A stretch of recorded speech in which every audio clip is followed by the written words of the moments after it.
Thank you for joining us for another episode of the Love of Life podcast. Tonight, we're talking to a fellow podcaster and musician. It's Tim Bushong. He's coming up next.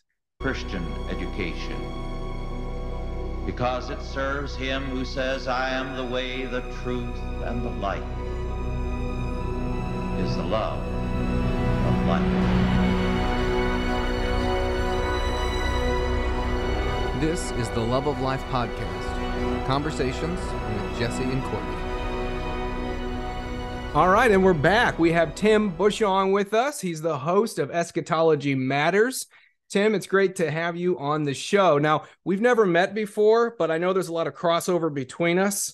We're definitely drawing water from the same proverbial well, so it's great to finally talk to you tonight on the podcast. Thanks for coming on.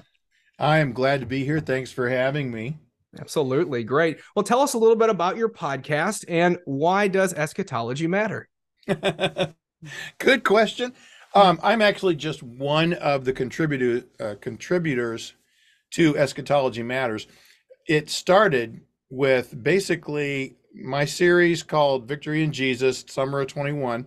One of my old studio clients, who is now a believer, married and embracing all the crazy reform stuff, is like, hey, there's a local guy who's not a dispensational premillennialist. You should listen to this.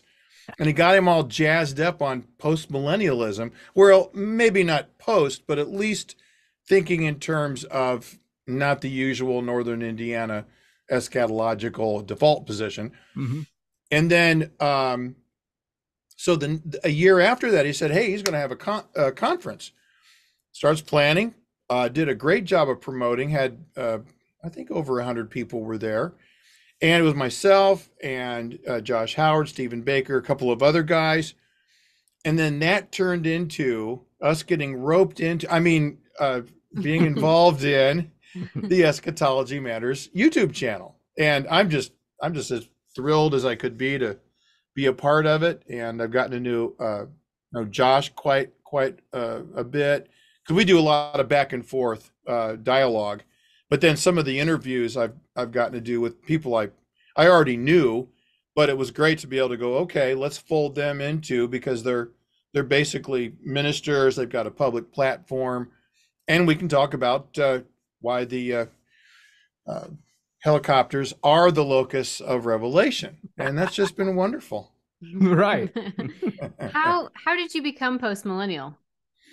Well, I was walking through my spacious acreage of woods, and an angel appeared. It was the weirdest thing, just like Joseph Smith. It's the no. All right, it's great talking to you, Tim. Have a great bye.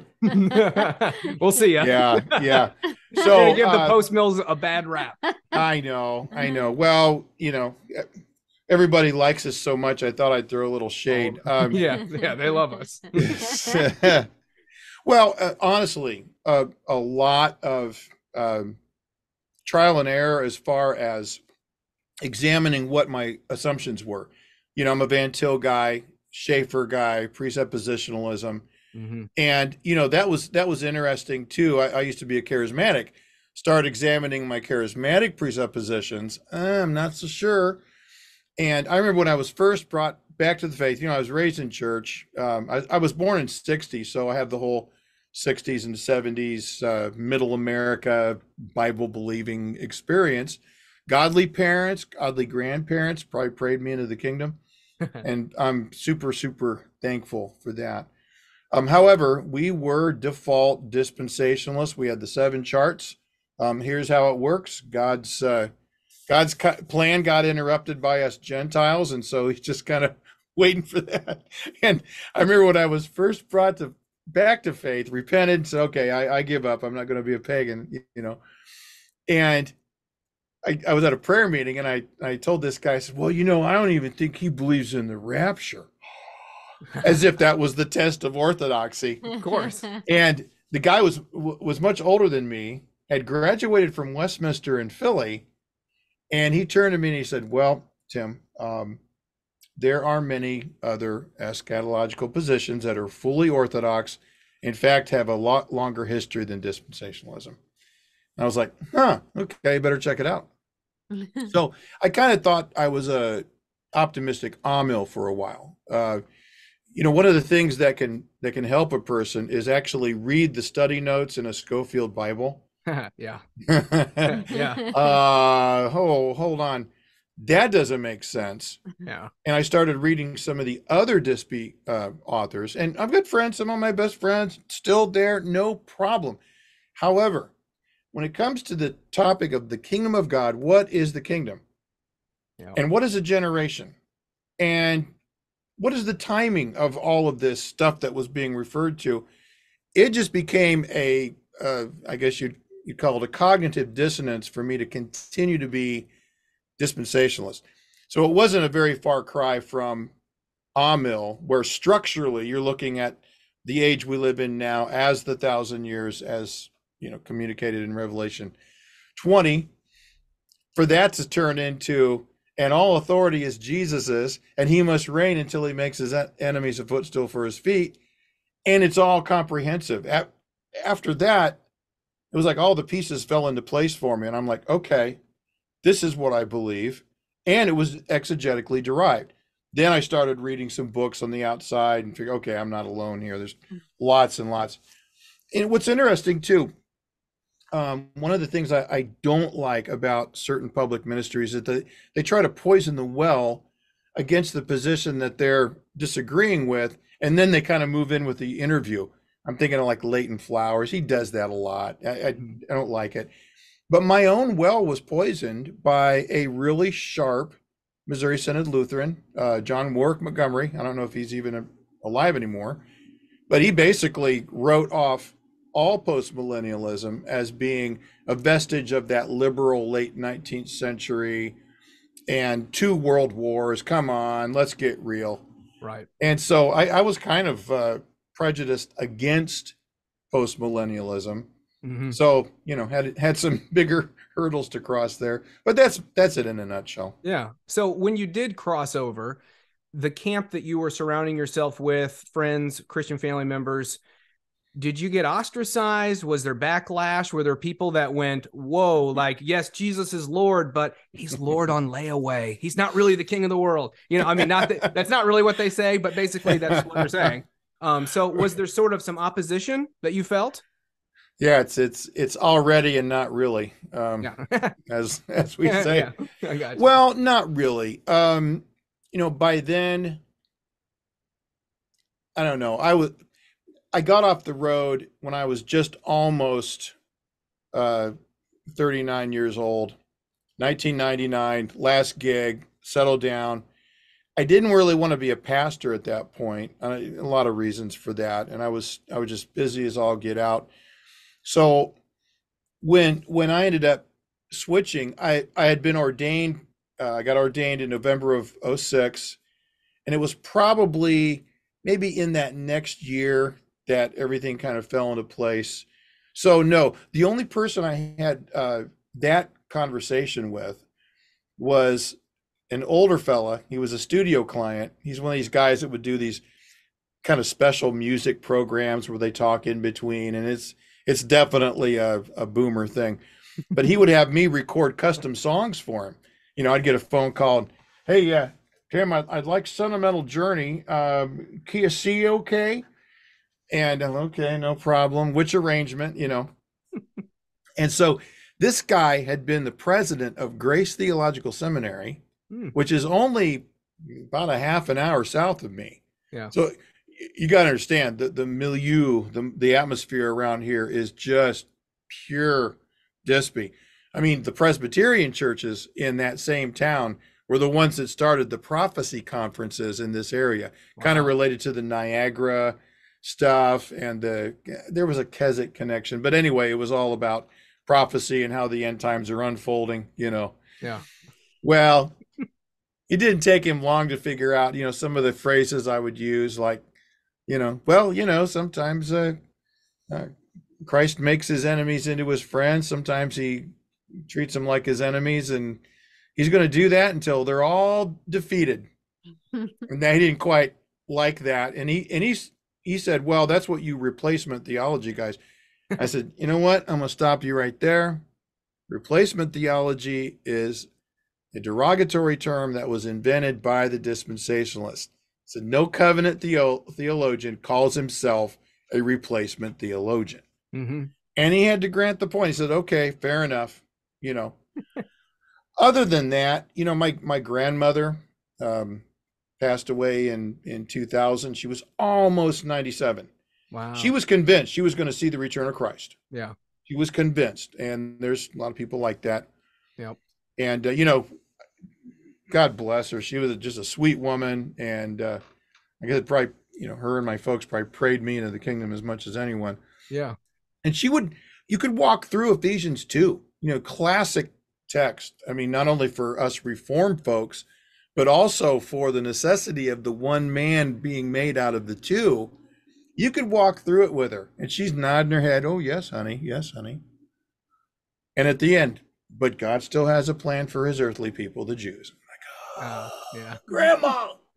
Oh. Yeah. So, and I'm perfectly willing to change my eschatology in the middle of the air. I'm cool with that. Yeah. But on this end of things, I'm like, I don't think grandma's a dispensationalist anymore. Right. Exactly. Well, it's interesting to me how every generation thinks they're going to see the return of Christ. I'm reading a book right now. It's a historical book, the last 2,000 years of Christendom. And really? It seems like every generation really goes through a period of this is happening in the world. It's bad. If it gets much worse, Jesus is going to part the clouds and he's going to return. And people have been sure over and over and over and over again.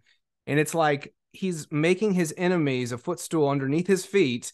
Amen. And the last enemy to be destroyed is death. So we have a lot of enemies still right now. I'm looking around going, you know, God bless Uganda and their university students for their protest today. But here in the States, ugh. Yeah. And that's a good point though, Jesse. So they've all been universally and gloriously wrong in their predictions. You don't have to be a Millerite or a Seventh-day Adventist or a Jehovah's Witness, or even Edgar Whisenant, 88 Reasons Why Jesus Must Return in 88. You're probably too young to remember that. I'm dating myself now. I know a lot of the titles, and of course I grew up a little bit later with Left Behind, and that was totally in our era of time, and waiting for the next book that LaHaye was going to put out to find out the mark of the beast. And you know, we had a lot of fun with that growing up as kids, but look back and you go, really wasn't good eschatology. It wasn't good interpretation or exegesis of the scriptures.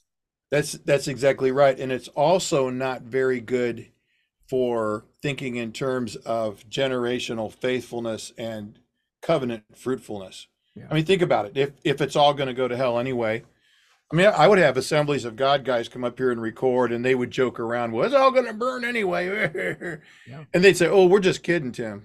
And I'm like, I think you probably a little grain of truth in there somewhere. Yeah. You know, they always forgot to carry the one, though, in their predictions, right? Mm. And then they changed the nature of the debate. Oh, he returned spiritually. That's it. Which, by the way, is one of the major issues with the full preterist direction that some guys have been going. Yeah.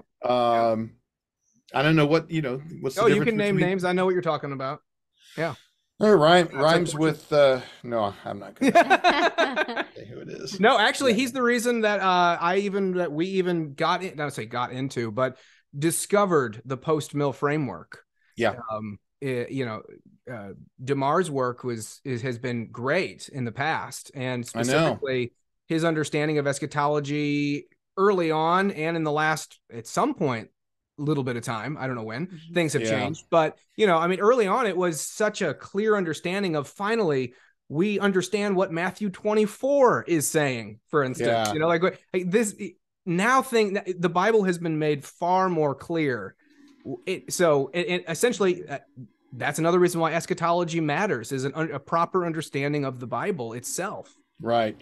One of the things that we try to do on the YouTube channel with Eschatology Matters is, so first of all, it's two words, eschatology, last things, or the breaking in of the kingdom. So that's, again, we're talking about an eschatology that takes Genesis through Revelation into account. And just like it's a parallel to the old discussion about the extent of the atonement. they like to talk about, well, all died for all, died for all, without first examining, okay, what was God's purpose? What was the intention of the atonement? Yeah. You have to do that first. Well, it's kind of similar to eschatology. You have to think about what was God's intention in creation in the first place, and what are his marching orders to his people. Because, again, if you've watched any of the channel, you know where I go with this. Matthew 28 is a recapitulation of Genesis 3, or Genesis 2, the 1 and 2, yeah. Dominion mandate, right? It is late and I'm old, but hey, you're good. No one cares. and so taking all of Scripture into account, I think you get the big, and this came out in my interview with James White. It hasn't dropped yet, but we were talking about this, how, both of us grew up in the similar theological tradition, very close in age, both late boomers, and there were certain passages of the Bible that just de facto put over top of the rest of the Bible almost as a grid. Now don't read outside that grid. God's earthly people, God's heavenly people. Yeah. The imminent return. Now come on. Yeah. Rather than those passages that we would say, Psalm 2, kiss the Son lest he be ruling with the rod of iron. Psalm 110, boom. All that kind of stuff that we now see as, oh no, that's the intention. That's it. The Messiah asked for the world for all of his rule in his kingdom, and God gives it to him. And he has all the authority, and he says, go disciple the nations. Not just make disciples to pull out of the nations, but disciple the nations themselves. Yeah. And I'm with you to the end of the age. Which age? Well, the age we're in right now. He's spiritually present. He is ruling at the right hand of the Father. He's making his enemies a footstool for his feet, one by one, little by little, brick by brick. Sometimes it seems really slow, and we go, oh, come on, can we hurry this up?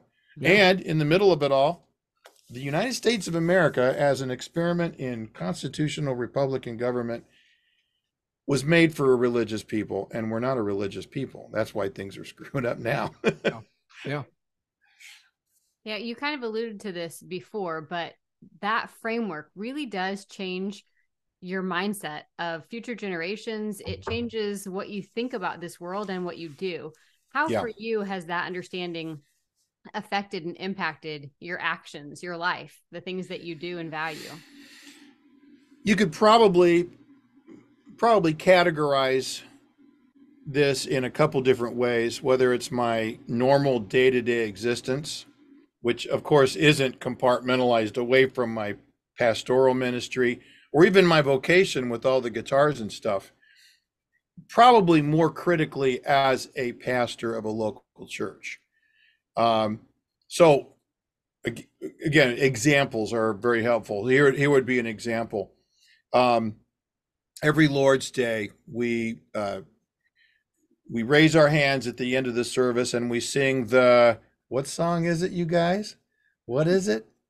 Glory be to the Father, yes, and to the Son, or the doxology. It's all praise to the triune God who's ruling. And I think that angle that postmillennialism provides pastors, especially when you've labored for a long time. I came to this little church. I'm telling you, I'm a country boy to the core. This is not even quite a mile from my house, where I've lived since '87. And when I got there, there's 11 people. The youngest person was 47, and that was the son of some other couple who was there. It was all old people, no kids, except when my son and his wife started attending before they moved to Fort Wayne. They had a little boy. That was it. And I'm going, this is not a recipe for continuing on this local church and the work of God in this area, as far as we're concerned. But by hook or by crook, over the last 6 years, now we're bursting at the seams. We got so many little ones, and so we're able to look at those families and encourage them to keep doing what they're doing. Remember how Paul writes to the Thessalonians in his first letter, I see you're doing this, and I'll do it all the more. It's just this constant pat on the back. You go get them, man. Because of the fact that we're confident in Jesus's lordship. We're confident in the power of the Spirit of God to do what he only can do in the hearts of those little ones. And remember, we are Baptists. We don't give the sign of the covenant to anyone who hasn't first repented and believed. However, the fact that they're growing up in Christian households, that's providential. That's not an accident, right? And so we've got a couple 7-year-olds just got baptized. I've baptized children as young as 6 before, which I know to the Presbyterians, you're like, you're about 6 years too late. You are. You might what'd get you there. wait for? Here's something too. So for our household, my wife Heidi and I are empty nesters now, and we're grandparents, and we're seeing, praise God, I could tear up. We're seeing the fruit of all those years of just trying to do your best, trying to be patient. One of my friends one time said, I can think of about 120 reasons why my children shouldn't be godly, and you're looking at them, Yeah. I get it, right? So it's by God's grace. However, God uses means to his ends. Yeah. And the means of grace for children are parents that stay married, parents that take their children to Lord's Day service. Now, I'm saying nothing different than any pre-mill or on-mill guide would say, right? But we're also looking at building for the future so that my grandchildren's grandchildren are able to continue worshiping God, not only in liberty, but to raise their children with a specifically Christian worldview that will help them to navigate whatever waters are coming their way, right? Sure. So as a pastor, as a father, as a husband, postmillennialism has kind of been the wind beneath my wings. That's great. So for those that are possibly listening, they're pre-mill, they're on-mill, or maybe they're pan-mill. They just, it's all going to pan out in the end. At one point I was like that. What are, and you've alluded to a few of them, but what are some of the key scriptures or key takeaways? Because one of the things that I hear all the time is chapter and verse. Give me the chapter and verse. Chapter and verse. And so particularly for the post-mill understanding, we do have quite a few chapters and verses. Yes, we do. So first of all, Genesis 1:1, in the beginning, God created. So God is the author of everything that exists. Nothing exists apart from him. It's all being continually held together by the power of his word. That's Hebrews 1:2. And so back to what I said about God's intention, right? It starts off, God's book starts off with a kingdom where God puts a vice regent in charge of his kingdom. His name's Adam, first man. And after naming all the animals, which, boy, at that point, I don't know how many different species there were, but that sounds like a pretty laborious task. Those names meant something. There wasn't just, well, I'll name this a tiger because it sounds funny. No, all the names of the animals implied ownership by Adam of the animals. And yet it was not good. God saw that was not good. Of all of his creation, I'm going to make a helper suitable for him. That's what we get our help meet for him. It's a woman is not a help meet. That's a King James weirdness. She's a helper. Yeah. And so we see all that still in play through chapter 1, chapter 2, then chapter 3, the fall occurs. Now, when God told Adam and Eve to take dominion, to be fruitful and multiply, I think the intention there is the same intention that Jesus told his disciples, all authority is mine, go and do this. So the dominion mandate, for me, that's never been pulled. It's been modified. It used to be that you could just work and not get oily and sweaty. Now creation itself is opposed to you with thorns and thistles and getting thirsty and whatnot. And a woman's childbirth pains increased. We know it's the fall. We get it.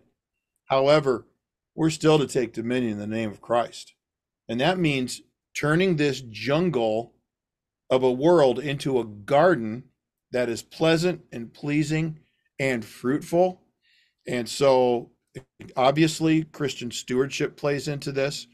I really like the work that Cal Beisner is doing with Christian stewardship of creation. That's excellent. It's not even close to what the environmentalists are all about, because they view humans as the cancer, right? Of course. Where really the earth is made for us. Now let's use it wisely. Let's steward it well, but use it, right? So I think key verses would be, it's not really chapter and verse, other than the Lord said to my Lord, sit at my right hand until I make your enemies a footstool for your feet. We know that that's the most often quoted Old Testament verse in the entire New Testament. So there's something going on there. That's no accident. And then we get what's amazing to me, and I've been working through some of this on the channel, is that we have the apostolic interpretation of it. I mean, Jesus quotes it, Peter quotes it, Paul quotes it, whoever wrote Hebrews quotes it. I'm convinced that it was this Paul sermon that Luke wrote down, whatever. But it's quoted all the time, and it's interpreted as being a real situation in this age right now. Jesus is reigning. He is ruling. Now, one guy said, no, the rod of iron comes later. I said, all right, I'm not going to be picayune on that point. However, his rule isn't compartmentalized like we like. Yeah. Somebody on our Southern Baptist Facebook page. I am in the Southern Baptist Convention, by the way. Even though our church is a 1689 church, but we are a part of an association that's part of the Southern Baptist. Anyway, he was saying, I think we've just lost our way with the fighting culture wars. We just need to make disciples. And of course, I wasn't the only one, but a lot of people were saying, why are you being the excluded middle here, either one or the other? And then he kind of backed up. Well, we need to prioritize it. I said, we understand that. But as soon as you say, okay, it's either this or this, your priority is a little more here. I'm like, look, there are vocational policemen who happen to be Christians. There are vocational politicians who happen to be Christians. There are vocational businessmen. Now, they would be time thieves of their boss if they spent all their time doing what pastors are supposed to do and preach the gospel. Dude, you're supposed to be working. You're supposed to be making money for your employer, right? So sometimes I think guys get kind of cattywampus on this. And as we've seen with the debate on Christian nationalism, sometimes someone's premillennial priority can play into how they're looking at, okay, how do we build for the future? Right. Well, yeah. And that's why eschatology matters. Full circle.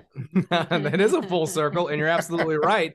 It's kind of an oxymoron to say, oh, I believe in Christian nationalism, and I'm a strong, believer in dispensational eschatology, because you have a losing eschatology. We have to lose down here according to your interpretation of Scripture, or even a great guy that I grew up listening to, like a MacArthur, who like said, a Johnny Mac, exactly. Love him. He said it 2 years ago, and I grew up on a lot of his sermons. Yeah. He said it about 2 years ago that we lose down here, and he called out post mills as we are. He says completely wrong. It's like, but then he, of course, fights his state during the COVID era for 2-3 years. And it's like, but I thought we lose down here, John. Like, blessed inconsistency. I mean, yes, absolutely. That's why it's important that we younger men, right? Yes. We would show respect to a guy like that. I mean, he's been through more battles. Yep. There are still fighting fundies out there who accuse him of what's the phrase in Hebrews 10, trampling under the blood of the covenant, because of some stuff he said back in the early 70s about physical blood, right? About the physical blood. It's not necessary. Oh, did you hear him? The blood's not necessary. People are idiots. And They are. you know, John's a great example of someone who I think has studied to show himself approved, as Second Timothy says, rightly dividing, that's to cut straight, orthotomeo, and he's divided it in one way for an awfully long time. Yeah. You know, he retained his dispensationalism when he embraced the doctrines of grace. Okay. Yeah. And as we've been saying a number of times too in other interviews, it's ironic that much of the late 70s, early 80s political right was being buoyed along by people who were dispensationalists in their eschatology. Right. Now, maybe we can try to strategize a little more accurately. I don't know, but yeah, I don't know how else to interpret "we lose" down here. If you say that's loser, all of a sudden you're the bad guy. I don't know. How else do we take words of language and sentence structure? I mean, that's what he said. So yeah. How do you reconcile that with the Great Commission? Like, that is such a hang up for me. So yeah, well, here's the thing.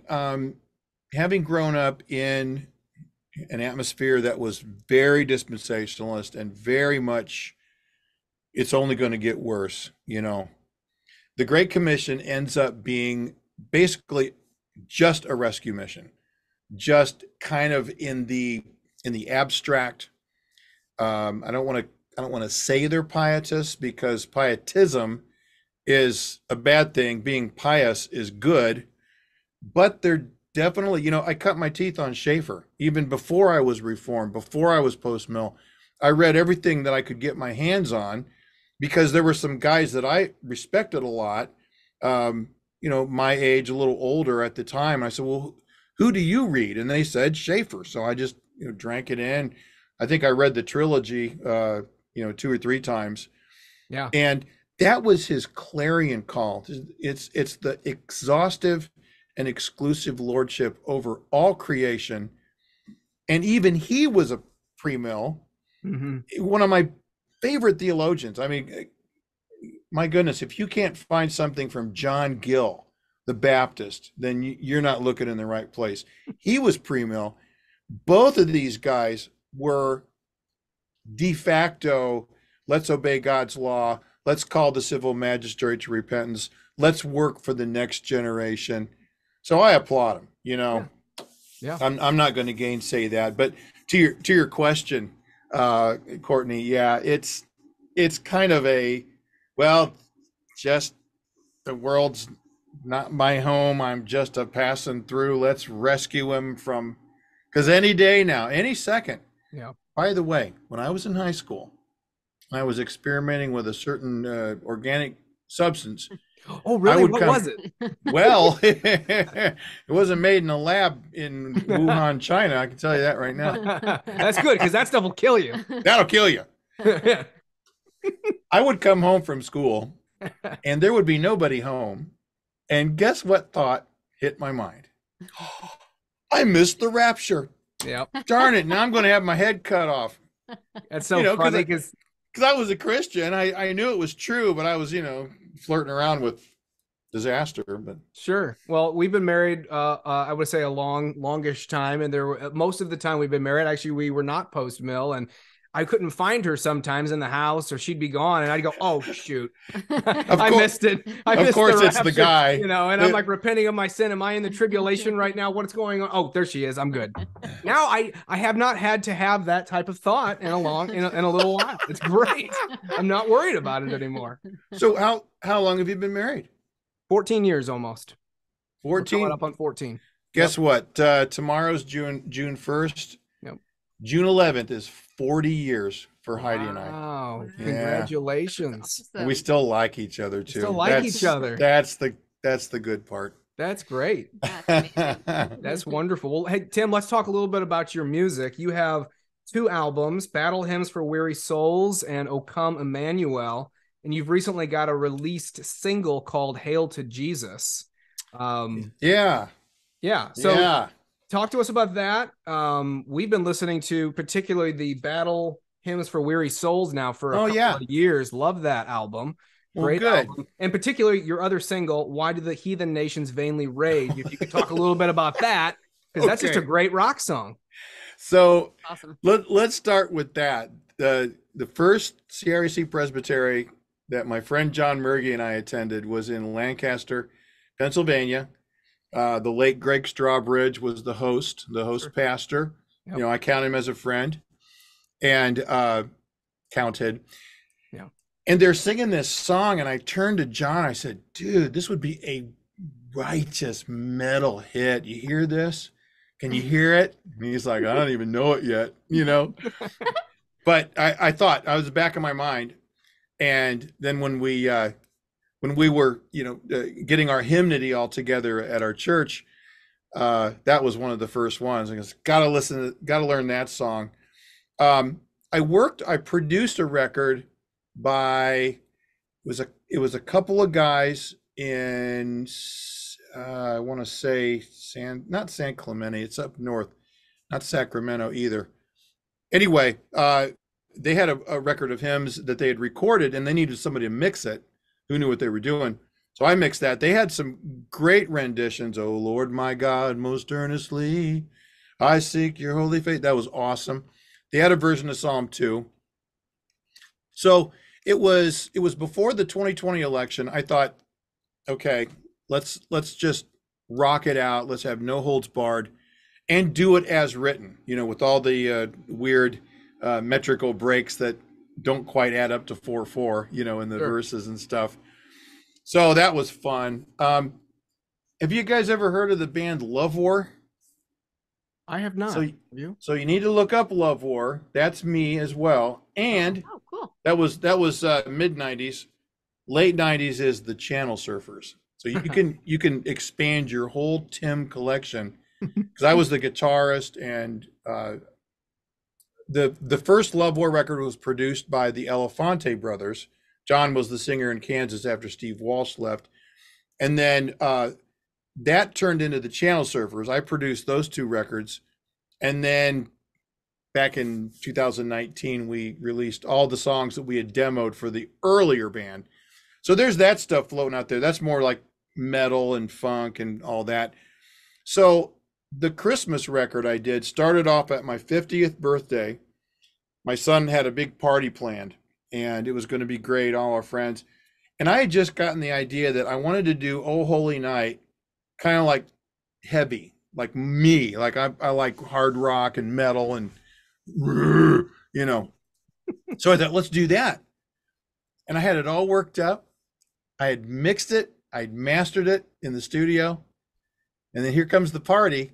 So it was great. All these people are gathered around, and we probably had all the windows open. It's December 1st.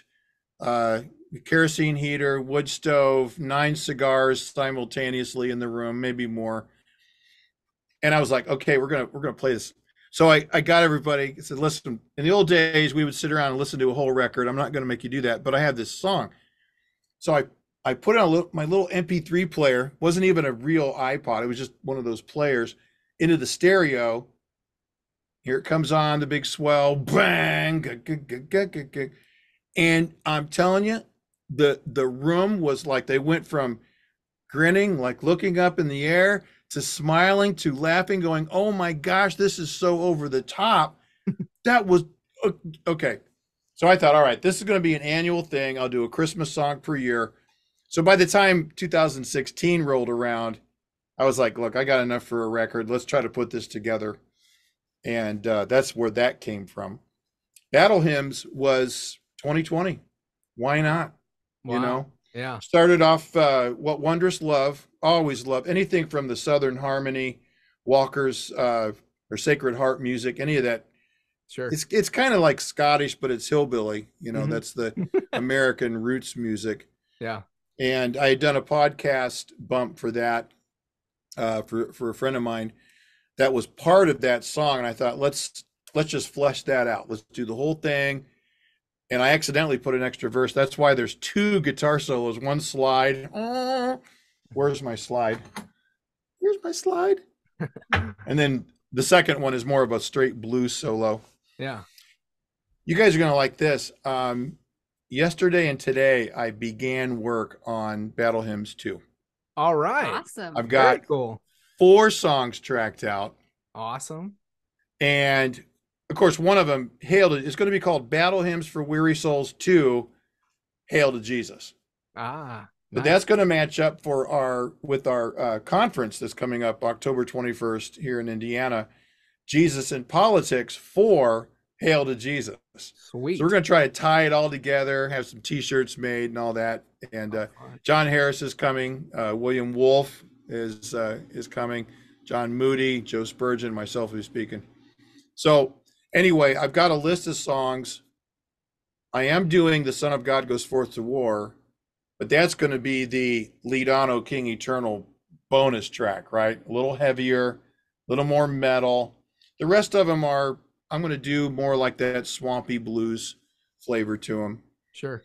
Are you familiar with the a cappella Sacred Harp stuff? Like Sacred Heart. Yeah. So we took one of those songs, I Know That My Redeemer Lives. Okay. Yep. And it's all stompy and big and rocky. Cool. I'm really happy with that one. That's gonna open up the record, and we'll have everybody in church singing on it too. That's half the fun right there, is when you got all the music done. Because I do this for a living still, flesh out singer-songwriters and help them achieve their vision. So I do it for myself. But then when we go down to the church, I lead the song with a guitar, and the music's in my headphones. Then you bring those double tracked so you sing each song twice, so you double up the amount of voices, Sure. and then when you put those and drop them and put them where they're supposed to be in the mix, Yeah. whole thing just goes from here to here. It's like, oh, that's Kind of so that cool. whole Phil Spector Great Wall of Sound thing you got. Yeah. Nice. Without the psychosis. Without the psychosis, that's right. Do you have any plans to do more Psalms? Yes. That's I only have a million irons in the fire. That's a little more difficult. You can ask any songwriter, because you're looking at the verses. See, Hail to Jesus came from me telling the congregation, I just can't find a good version of Psalm 110, and I love it so much. Days later, in my inbox, Brianna Smith had written versified lyrics for Psalm 110. I mean, they just showed up. I was like, okay, these are really good. I came up with the chorus, but all the verses are pure Brianna Smith. Yeah. Just had 6 baby, by the way. Little Nathan, who's the hugest baby I've ever seen. Just a gorgeous kid. But anyway, so when we finally got that put together, that was one of those songs where I looked at the lyrics and I'm reading them, and I'm like, I know what this is going to be. This is going to be 6/8, and it needs a chorus. So she just gave me a couple months ago Psalm 19. That's going to be our next one. So we'll see how that arrangement works. But when you're writing, you're basically starting from scratch. I don't even usually pick up an instrument. I just kind of get it all in my head. Then I'll pick the guitar up. Then I'll start goofing around, and hopefully come up with something. So yeah. Psalm 19 is next. Maybe that'll go on Battle Hymns too. We'll see. That's very, very exciting. Just going back to the podcast real quick, and we can wrap up with this. Sure. You've done a lot of interviews. Who else is potentially on your wish list to interview? Anyone out there still? You've had some big names. The last communique I had with the guys who are kind of in charge of it said, hey, we need to have Tim interview John Cooper. Oh, yeah. Because we're both rock guys. Here's the thing. Yeah. You guys would have fun. Well, sure. So I'm older, and I decided that I wasn't going to stay on the road. One of the big reasons was my son was getting to where he's like 8 and 9. I don't need a truck driver schedule to raise a family. That's just not going to happen. But the other thing was, at the time I was teaching a college age class at the church we were a part of, Christ Covenant Church in Winona Lake. Mm-hmm. And I was like, it just seems a lot more strategic for the use of my time and for the glory of God and his kingdom to just teach rather than, get in a plane, fly out to, El Paso, do a gig, preach the gospel, go home. I was thinking more in terms of church ministry. However, that being said, I got to give props to John Cooper. He is flying the flag, and he's doing it well, and he's taking his family with him, and he's vocally strong for the gospel. I can't tell you how many people, there were my friends back in the mid 90s, late 90s, Christian music, because we had some hits, as it were. We were touring all over the place. You got to meet all kinds of people. Well, you can imagine, they want to be popular. There are a few guys though that really stuck it out. I've got 1, 2, 3 friends of mine that are pastors. Yeah. And then there's John Cooper. Yeah. I mean, he's still an act that can draw a crowd in any situation. And from what I understand, they got their tour bus pretty much decked out so the whole family can go with him, and his wife's involved.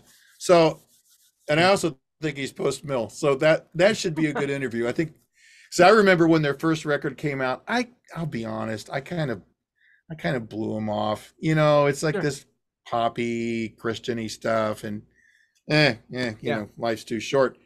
Well, now it's like, whoa. Yeah. They're pretty heavy. Yeah, they are very heavy. Yeah. And like you said, it is very it's sad to see a mass capitulation, particularly from Christian artists in the last decade, even before that, but particularly in the last 5 to 10 years that we've seen that they still fill our airwaves, but man, they have really decidedly gone a different route than the biblical framework of the Bible. Eschatology aside, doesn't they've left the grounds of how about the most elementary exclusivity of Christ for salvation? I mean, I grew up listening to guys like DC Talk, and some of those guys have embraced, I don't know if all of them, but universal Jesus and things of that. Our favorite is probably a guy even before your time. I don't know if you grew up or listened to Keith Green, but Keith is somebody that we really love still to this day. His music, and even though he's been gone since '82, his music is good, powerful, strong lyrics. And he was, there were some areas where I'm sure if we were in the same room, we'd be like, no, Finney was a heretic. Right. But yeah, exactly. But you're right, and again, I think people could just wear a little humility now and again. I mean, let's face it, Keith Green was a great musician. Yeah, he was great. Did you know that when they first started recording him, they did the standard thing? Well, let's lay the tracks down and we'll get the vocals later. Yeah, and they're like, it ain't happening. He's got to be playing and singing at the same time. Rock and roll. Oh yeah. Totally. Good musician. Yeah. Totally. Yep. Absolutely. So where can the people find the podcast, and where can they find your music? So the Eschatology Matters podcast is on YouTube. Just type in Eschatology Matters. All of my stuff is on every platform: Spotify, iTunes, Amazon. Just look up Tim Bushong Music, and then check out the Channel Surfers. Yeah. And Love War. There's two records by Love War.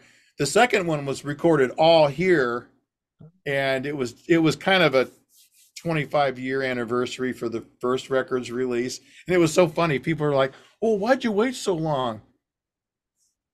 A little thing called life. We didn't keep doing Love War, man. That's funny. That's you know what? The last official gig Love War did was in front of 55,000 people in a big soccer stadium in Sao Paulo, Brazil. Wow. After that, me and those two other guys got a lead singer named Jason Brown, and we said, we're going to do something completely different. We're going to do funky, reggae, everything, and throw it all together, including metal. And we did that for about 3 years. So, sure. Wow. Yeah. Wow. Well, hey, if you're cool with it, we'd love to have "O God of Earth and Altar" play out here at the end. Oh, yeah. Unless there's a copyright issue or something like that, we totally don't have to. But I don't think G.K. Chesterton is going to be upset at losing a nickel. don't think Chesterton will mind too much. No, it's just such a good song. Thank you. Love it too. Yep. Well, Tim, it's been a pleasure. Thank you so much. Hey, man. What a fun couple.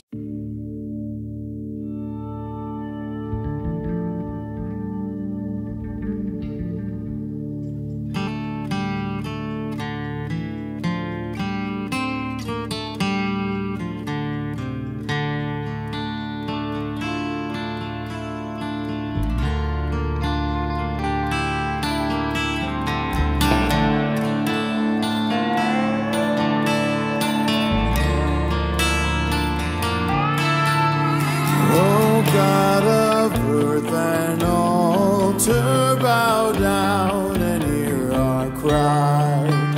Our earthly rulers falter, our people drift and die. The walls of golden tomb us, the swords of scorn divide.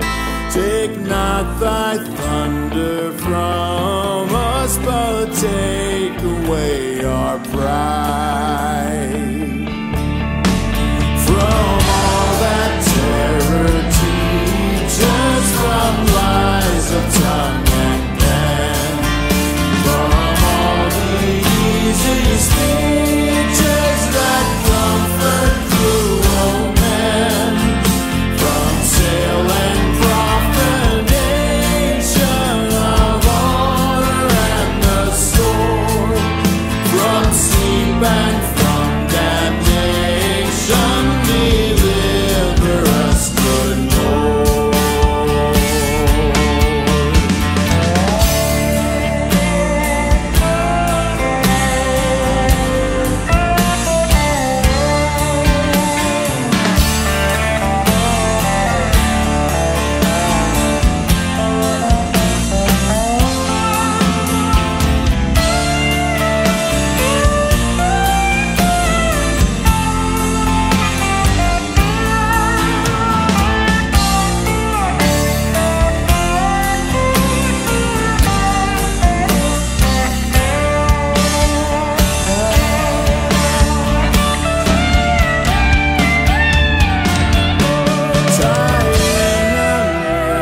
Tether the prince and priest and thrall, bind all our lives together, smite us and save us all. In ire and exaltation, aflame with faith and free, lift up a living nation, a single sword to thee.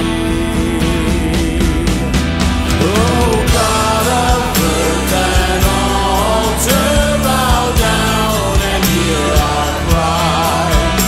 Our earthly rulers falter, our people drift and die. The walls of golden tomb us, the sword with scorn divide. Take not thy thunder from us, but take away our pride.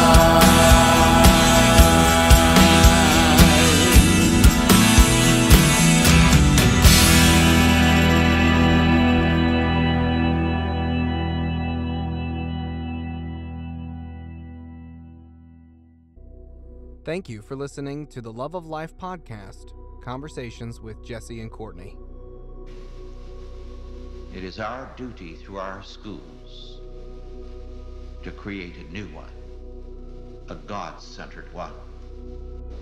We are told in Proverbs 8, verses 35 and 36, "For whoso findeth me findeth life, and shall obtain favor of the Lord. But he that sinneth against me wrongeth his own soul. All they that hate me love death.